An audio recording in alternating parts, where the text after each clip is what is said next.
येत्या 1 मेला राष्ट्रीय कामगार दिनानिमित्त आणि महाराष्ट्र दिनानिमित्त भव्य कामगार मेळावा विजयनगर चौक ते चाणक्य चौक या ठिकाणी शोभायात्रा निघणार आहे। संजीवनी हनुमान मंदिर ट्रस्टच्या समोर हा मेळावा ठेवलेला आहे। या मेळाव्यासाठी राज्याचे मंत्री नामदार शंभूराज देसाई, आमदार सुहासभाई बाबर आणि शिवसेनेचे स्थानिक पदाधिकारी, आमचे दोन्ही जिल्हा प्रमुख महेंद्रभाऊ चंदाळे आणि आनंदराव पाटील आणि जिल्ह्यातील सर्व शिवसेनेचे पदाधिकारी आणि जिल्ह्यातून जवळपास 5000 कामगार या कार्यक्रमाला उपस्थित राहणार आहेत।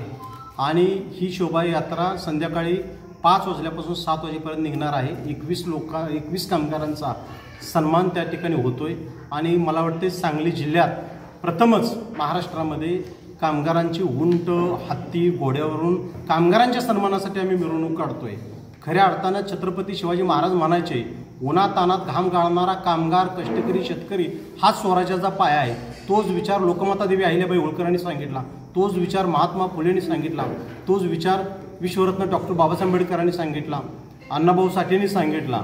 आणि म्हणून कामगार दिन आणि महाराष्ट्र दिनाचं औचित्य साधून आम्ही ह्या कामगारांचा सन्मान करण्यासाठी हा मेळावा आयोजित केलेला आहे। त्यांना त्या ठिकाणी 21 लोकांना पुरस्कार प्रदान सोहळा देखील आहे।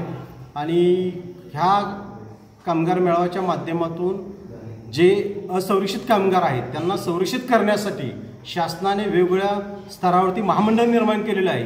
त्या महामंडळामध्ये त्यांची नोंदणी व्हावी आणि ह्या कामगारांना न्याय मिळावा हा मुख्य उद्देश आहे। कामगारांच्यामध्ये जनजागृती व्हावी आणि मी जिल्ह्यातील आसपासमधील सर्व कामगारांना आपल्या वाहिनीच्या माध्यमातून विनंती करतो की तुमच्या भविष्यासाठी तुम्ही जास्तीत जास्त संख्येने या ठिकाणी उपस्थित राहा।